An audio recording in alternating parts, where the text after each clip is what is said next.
Hello, everybody, and welcome back to Aviation Week here on First Wing Daily. This is the one of the engines from I don't even know what era this was. The President's plane, whatever, Air Force One. I want to say it was back from maybe about the '60s, but this was the engine. Yeah. Nice. Yep, and you can go in the plane. You can walk through it. My daughter gave me a tour. It was nice. I already need another haircut. How exciting. I'm actually in the same way. I'm actually going to take a drink because I'm a little parched this morning. And that is what we were doing here on Aviation Week. In day 6 of Paul Copes with What's Happening in Windows. That's pretty much where I'm at. Welcome back to therapy session, Paul. If you could just put your feet up on the couch, I'll just be taking notes. But please tell us how I should you lay feel. down for every show this week. Put like a wet towel over my eyes or something. Maybe some wet snow, but go on, Paul. Well, I'm working through it, right? So I don't know what stage of grief I'm at exactly, but now that we've kind of processed what's happened, at least what we know about what's happened, I've started thinking about, well, okay, so what happens next? I mean, what's the way forward here? And I think this is something that will make sense to a lot of people, but we've seen Microsoft kind of subsume brands with its broader Microsoft brand, right? So we saw the Surface logos disappear from the Surface devices, replaced with a Microsoft logo. We're in the process of basically replacing Office 365 with something called Microsoft 365. I expect that transition to impact the consumer side of the fence as well, although it might look different over there. And when you think about these kinds of Windows experiences that we have today, they're predicated on this notion that there's this one Windows thing, and that one Windows runs on all these devices. It runs on PCs and tablets. It runs on phones. It runs on Xboxes, Surface Hub, blah, blah, blah, whatever. And the way it's worked out in reality is that 95% of Windows devices are PCs, and the rest of them are just things that are not PCs, and they don't really matter in the context of all the effort it took to make this one core for Windows. And so I think that we're going to see, as part of this de-emphasis of Windows, Microsoft basically replace not just the brand, but kind of the positioning of that stuff. And we might think of that as Microsoft experiences, right? You can see little baby steps today in things like the Microsoft Launcher on Android or Continue on PC, which right now is a one-way street, right?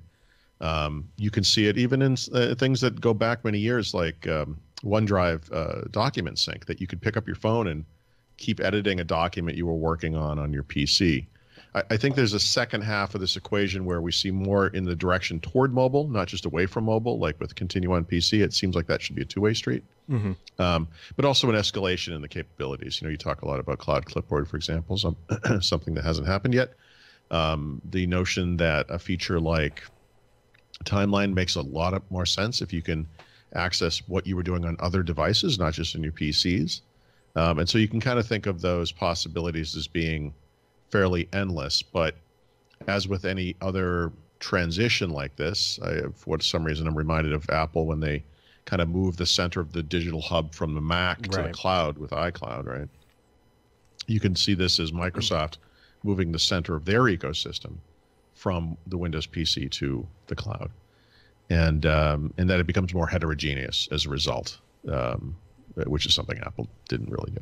So I want to pick your brain because I did read your post because there were some HTML tag issues. And so I read the whole thing. And so you wrote some, we'll call it speculative or whatever high-level things about the Andromeda, this device, and then it might run Android. Well, yeah, and by the way, that is based on nothing. Right. Just to be clear, right? And to be honest, every indication I've gotten so far is that Andromeda is this thing that runs some version of Windows. But, there are a lot of assumptions that we make, that Microsoft would make, right? That I think are kind of blown apart by this Windows de-emphasis, and that maybe we need to start considering other options. We collectively, In other words, the notion that Microsoft would, blow the Windows division apart was unthinkable even just a few years ago. The notion that the person who that there is no one person who runs Windows, but that the people who run Windows don't directly report to the CEO was unthinkable just a few years ago. So, maybe we need to think outside the box here a little bit. One of the really good ideas that Microsoft had for hybrid device types was this continuum technology on Windows Phone. It may be the kind of single remaining jewel from that whole initiative, this notion that you could attach a portable device to a dock of some kind and access a keyboard, mouse, and a big screen and use it like a PC. That made a tons of sense in the one Windows world, but with Windows Phone failing, it makes almost no sense. There's a different form of continuum on Surface devices and other tablets, as you know, where it goes into tablet mode if you detach the keyboard and so forth, and it kind of acts more like a tablet, I guess. And it's limited usefulness, I guess. But this idea that people are already carrying around their phones and could bring it to work and dock it and have it be a computer, could bring it home and dock it and have it be a computer, is actually very compelling, I think. It's the reason Samsung is doing it with DeX. It's the reason I expect Google to add it to that platform, although they've never said that either. But without a mobile device platform, we can't just make another Windows mobile device. Like, it doesn't make any sense. Android's open. Microsoft could do that. Microsoft could do it in such a way that it's not a dead-end street, right, where this thing runs Android apps. If it works out that you don't use it for this functionality, no problem. You'll get what is no doubt a really nicely designed Surface phone, for lack of a better term, that is Android, right? It's fine. Microsoft could sell it with their launcher, with their home screen, lock screen replacement, with their keyboard, with all of their apps and services pre-installed. The possibilities there are endless. Now, is this the next billion-dollar business or whatever? No, I don't think it is. I really don't.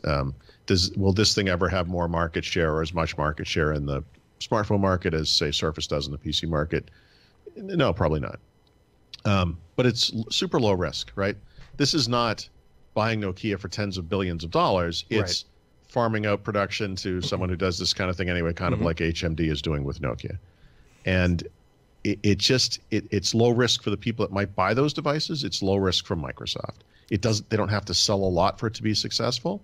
And if you consider it part of the broader Surface portfolio of devices, which of course you should, it's just part of a continuum. So in complete transparency, Paul actually mentioned to this just kind of vague idea, I don't know, yesterday or something like that. And I slept on it, and I didn't want to steal what you were writing up this morning, but I absolutely think that device running Android makes more sense than anything else they could ever do. Yeah. Because people are going to write me nasty emails. There is no mobile Windows platform. There will be no mobile Windows platform. Microsoft has sailed that ship. It is gone. They gave it a Viking funeral, and it is burned and is now somewhere down on the bottom of the ocean. And Microsoft, in the Surface, to live up into the Surface motto of it should be a hero device for the market, Microsoft needs a hero device to show off the best of its apps and platforms on Android and iOS, frankly, and that device could be it. And to your point, it's low risk. I think this makes a much bigger implication as well, because think about it this way, Paul. If Microsoft concedes that they will never have a mobile platform, and I'm not talking a Microsoft skin version of Android, they will never have a Windows Mobile. What's the threat of helping build out the Android app ecosystem then? If they can get those running on Windows, and then they have one seamless experience from desktop to that device or to Android devices where they don't own the hardware or the OS, but they own all the apps, that still plays right into their wheelhouse of productivity, mobility, and makes Windows more relevant to the long term than it would be without it. Microsoft doesn't have a mobile place, so this gives them one low cost, low risk. I have no inside information that they're doing this. The one thing that's I mean, people have read maybe some of my kind of public-facing feelings about what's going on, but what people may not be privy to is that literally every day since this happened, I've been on the phone with someone from Microsoft, officially or unofficially, and I spent, I think, 3 hours totally on the phone yesterday and last night with folks discussing this stuff. Discussing everything, just talking about the past, where things went wrong, what they could have done different, regrets, where they see things happening going forward, and some of the stuff I can't kind of discuss. I just want to say, for the record, no one has ever said anything about Microsoft making Android devices, not once. I mean, this is something I invented. It's just an idea I have. I think it's a good one, but I think it's a great one.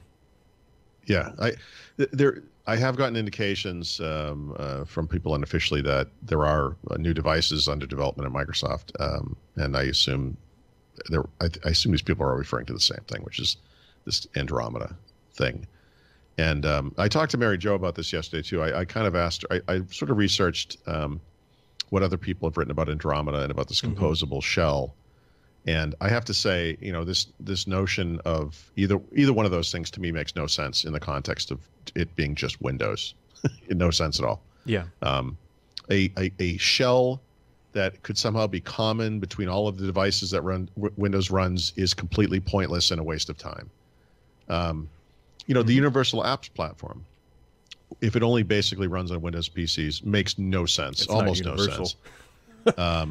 And the word universal, I wrote this years ago. It seems like if you want to be truly universal, those apps should run on Android, and then you get this kind of universalness to it or whatever. An even more universal platform would be the web, of course, and progressive web apps, whatever. So, we'll see. And look, there are things to look forward to. Build is going to be interesting, even more so than usual. Every painful second of that keynote on day one where they don't talk about Windows, I am going to be squirming in my seat, because honest to God, I don't care how exciting whatever Azure baloney is they talk about. All I care about is how they position Windows going forward. It's going to be very interesting. There's definitely going to be some mixture of high-level fluff, the equivalent of 3D baloney and emojis and whatever other nonsense they've been throwing into Windows. But what I'm really looking for is substantive change, with regards to feature updates in the schedule and the nature of what goes into the product going forward, and how quickly, and whether we're going to move toward maybe a more productivity focused, less nonsense focused approach. And I tend to agree that that has to be on the agenda. It's also partially one of the reasons why I think Microsoft made this change now.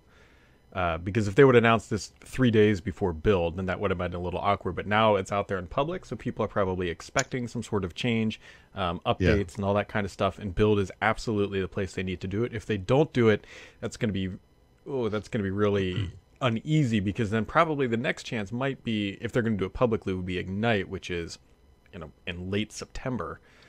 They wouldn't do it at their partner conference, I don't think. Well, I don't remember if I said this on the podcast or if this was just part of a conversation I had privately with somebody, but there's a timeline that is going to occur here, right? And that timeline is not clear, because this just happened, and even the people responsible for different parts of what used to be Windows, or these new groups and teams that they just announced, are still scrambling to kind of figure out what's going on and where things fit in, and what projects are going to make it to the next release, or what projects are just going to be canceled, and where people are going to go, and all kinds of other stuff. And so I think they'll have an incomplete picture at Build, and they'll give us an even more incomplete picture at that show, but just by, circumstance. And I think we'll learn, and they'll learn more and figure out more over time. I think we're going to see more layoffs this summer after the fiscal year ends. I think this is inevitable. And I think the ramifications of this reorganization are kind of like the aftershocks of an earthquake or a tsunami or whatever, where it's going to ripple, and there'll be, little waves of things that happen in the future. But it's an interesting period of uncertainty, I have to say. I mean, it's not completely unprecedented, but am I ready to move past this? I just don't see an end to it quite yet. Yeah, it'll be interesting. Build is going to be very interesting, mostly because it's just one day for us, realistically. There'll be meetings and other things other days, but it's Monday. That's it. Tuesday is owned by Google, and I fly home Tuesday night. So we'll be doing Windows Weekly at the show on Monday afternoon sometime. I don't know the exact time yet. Here and then I fly home actually Wednesday. But maybe this was obvious to people. I'm not sure how obvious this was, and I'm positive it's okay to say this publicly or whatever. But Terry is not actually speaking at Build, right? I know the Satya Nadella memo specifically mentioned. I have UI things in my head. Specifically mentioned Joe B talking about the future for Windows and so forth. I think that's what we can expect to see from Windows. And Terry will be at the show, however, in a probably more subdued capacity. And I expect people like you and I and others will get to talk to him at that time. Maybe they'll have even a little, hopefully there'll be like kind of a Q&A kind of meeting type thing or whatever. Or it could be that like that scene in Airplane where we all stand in line with different implements to harm him with, maybe on the way out the door. Maybe Terry could sit with us in the in that front row we always grab, and he can hear all of our remarks as the keynotes are going on. Actually, that might be a bad idea. Never mind. I take that back, Terry. You're not invited. Terry, if you'd like to live blog the event with us, we do have a spot available. Just know that your feelings might be hurt a little bit because we tend to get pretty sassy as these things are going on. I think you could take it. Paul, I have a riddle for you. Alrighty. What is 2 years old, costs $4,200, and never had a price cut? 2 years old, like today or this week or whatever? Roughly. Or just roughly 2 years old? Or whatever. Maybe it's 2 not years 2 years old, $4,200, and never had a price cut. I don't know. It might not be 2 years old. Something. It's over a year, I know for sure. I don't know. Surface Studio? Oh, no, it's more than $4,200. Oh, Surface Studio, excuse me. Yeah, so Surface Studio is probably, that debuted in the end of the year. So it's probably like about 18 months old. Yeah. I meant to say it's that's 2 generations behind because obviously, announced this week, Intel put out their new laptop chips and everything else for Coffee Lake, which includes up to a Core i9 and a laptop with 6 cores. And I was like, hey, I wonder how that Surface Studio is still doing. If it's still $4,200 for the top end model, and sure enough, you can still go buy it for $4,200. Yeah, you can get the. It's probably, I think it's an HQ chip, but it's, what is it, 7th gen or whatever? It's 6th. 610. Yeah. So I'd written a thing about, Microsoft needs to bring the Thunderbolt or whatever. And I was referring to their entire line of products, not just Surface Studio. Right. But yeah, it was, there are 2 things that need to happen to Surface. One is this inevitable switch over to Thunderbolt 3 for expansion and for power. It's just so obvious. But the other one, in some ways, given the positioning of Surface as a premium brand, is almost just as important, which is the switch over to at least 8th gen Intel processors, right? On their portable computers, just by switching the processor out, you get quad-core performance and no battery life hit at all. I mean, it's such a no-brainer. And you're right, for products like that, and also I'd say for Surface Book 2, especially the 15-inch version, right? Which actually is the only Surface, I think, that's on 8th gen. All of a sudden we have 6-core chips, i9s. Microsoft just does not move quickly enough on this hardware stuff. And it's amazing. I mean, how many generations are we going to miss? Yeah. Before it starts to get silly. I mean, they're beautiful devices. I love Surface. Do they need to upgrade these things? You know what I want? And there's a significant number of technical challenges to make this happen. I'm fully aware of what I'm about to say is a pipe dream. The likelihood of it happening is very slim, but this would be amazing. Imagine if the Andromeda device had a Thunderbolt port on it. Yeah, well, and that was right. That was the dock. Yeah. Yeah. Let me just more think so about than this for a Type-C. second. Go all in. I'm sorry, I missed what you said. Just go all in. I think it would have to run an Intel chip at that point, but they have eSIM. I'm looking at a Surface Pro with LTE built in. It can all be done. Well, okay, so I would say for a mobile device, and for even an NVX2 class device, USB-C might do it, right? The idea here is you only need the display. You're not going to drive 2 4K displays at 60 hertz. You're not going to. What if you could? Well, right. Okay. Sure. I'm dreaming, Paul. No, you're right. The other thing that kind of plays into this is at some point in the future, I feel that Microsoft will basically virtualized gaming consoles, that the hardware won't matter. My understanding is that there will be some next Xbox hardware, but in the future, this will be hardware agnostic, right? And so, we've talked before about this notion they have the cloud infrastructure to deliver the games, blah blah blah, whatever. But that class of device you're talking about would make an incredible gaming machine as well, right? Because you can do a dock with a GPU in it. Yep. And this thing could be some portable, whatever it is. It could be the phone, the tablet, whatever. And then you could dock it into a productivity dock and work on, documents or whatever. You could dock it out on your TV, and it could do entertainment and gaming, And this stuff sounds kind of fanciful in some ways, but in some ways it's also already happening with other types of devices. So there's no reason this stuff can't happen. Right. It's a pipe dream. It's a pipe dream. Speaking of pipe dreams, Paul, how would you? Well, I'm not even going to do a fancy lead in here, but Apple straight up poached Google's chief of search and artificial intelligence, John Gallandria, or something like that. But yeah, JG. That is very clearly a huge win, and obviously Apple is going to put him in charge of Siri, and that's great for them. Probably great for John's personal life too. I would imagine they're not paying him a pittance by any means, and so Siri is getting a reprieve here and might have a second chance at life. Yeah, so 3 months ago-ish, if you had said, what's Apple's AI strategy, whatever, I would have said it's waving the hands around and talking a bunch of nonsense, because they don't have any AI strategy, and they talk about it a lot, but I don't really feel like they have any expertise in this area, and they certainly don't have the back-end infrastructure to make a meaningful, stab at this kind of thing. So couple things have changed, right? Apple has been working very hard on the onboard AI machine learning capabilities of its devices through specialized chipsets. As it turns out, Google and Microsoft and others are on board with that kind of thing, and it makes sense. And so they've got at least a 50% part of the puzzle going there. They've also partnered with IBM recently, right, on Watson, and that gives them, for now, the back end part of it, which they need desperately. Apple's overreaching strategy has always been to partner when necessary and then kill those partners as soon as possible. And so we talked about the rumors of Apple moving to their A-series chips for the Macs, which totally makes sense, totally in keeping with everything they've ever done. I wonder now if this hiring of the Google guy is the beginning of an effort to get their own cloud-based AI infrastructure going so that they can one day knife IBM in the back.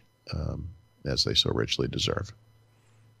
Yeah, this will be, obviously this isn't going to be an overnight thing, but as the years progress, this will be a very interesting move. I think they need, Apple, look, Apple's not going anywhere, right? Biggest company on earth. But, this business model they have where it kind of relies on people to just keep upgrading devices slows down. It already has slowed down, and it maybe stops, at some point too. So I think to survive in the future as a personal technology company, there are only going to be a handful of giants, and there certainly are only a very small handful who have the capacity to handle any of the stuff we're talking about. And those companies are obviously Amazon, Google, Microsoft, IBM, maybe a little bit in the cloud. Apple, yes, on the client, but Apple wants, for Apple to be a part of that future, they need this. So, yeah, it makes sense. You got anything else for today, Paul, before we shut her down? No, I'm going to return to my fetal position in the corner and just rock and cry for a little while. I don't know. My replacement Pixel 2 XL is arriving today. Oh, wow. The first thing I'm going to do is test it against a variety of USB-C adapters and headphones. And if it doesn't work, I'm going to snap it in half and send it back to Google, and I'm going to use a Samsung Galaxy S9 Plus. Very cool. I forgot to mention this on yesterday's show, but in church on Sunday, on Easter Sunday, my wife's phone broke. I believe my daughter stepped on it in church. Oh boy! And I'm like, boy, this is the divine intervention for Brad to go buy an iPhone X. Like, we're here. Let's do this. I still haven't. It's actually still broken upstairs. She's still using it. I don't think I'm going to buy an X. I don't. In other words, you don't wait. What? So you're going to give her your phone, is what I'm hearing? No. I think we're just going to pay the $100 and get the screen replaced. I got you. It's just the glass. What does she have? What is her phone? iPhone 7. Yeah, I mean it's still good. We both use iPhone 7s. Our upgrade comes in October. And Yeah. So in other words, you could look at whatever the geez, the second gen X. That was a nice little combination of those terms. Looks like, and then you'll benefit from the inevitable improvements they'll make to that kind of slightly compromised initial design. yep. Yeah. Well, basically, I did the math. Very scary here, and we are just about exactly halfway through the life cycle of that device, and to go drop approximately $1,200 on a halfway through. You probably will see the same results I did, but because I have an iPhone 7 Plus, although I don't use it as heavily as you probably do because you use it every day, obviously now. Yep. Have you looked at the battery feature that's new to 11.3? No, not yet. So you should look at that. I had my daughter do it. My daughter has I don't know if hers is a 6 or a 6S. She uses her phone as heavily as you could imagine, right? She's a teenager. She's on that thing all day long. And so her battery capacity was down to 85%. But in Apple's worldview, that was normal and there was no throttling going on at all. Yeah. And so I kind of view that as a very usual kind of normal thing. Like anyone normal on a phone going to town on it every day, for her to only to be down to 85% battery capacity and for it not to be throttled by Apple, I think is actually very good news. So my expectation for yours is that you will be between 85 and 100. Mine's at 100. So you could, conceivably be at 100% capacity, in which case you have nothing to worry about. Actually, I would almost bet I'm very close because if you remember, Paul, it was like 4 weeks ago I went and got my phone swapped. I'd be curious to see what my wife's is at. Yeah, look at it on your wife's phone. I'm curious what that says. Because it's about a year and a half. Yeah, so I bet it's 90-something% or 100. There we go. All right, folks. Well, we're going to wrap it up here for today. That does it for this time. We'll be back with more Aviation Week tomorrow, and have yourselves a wonderful, what are we on, Wednesday?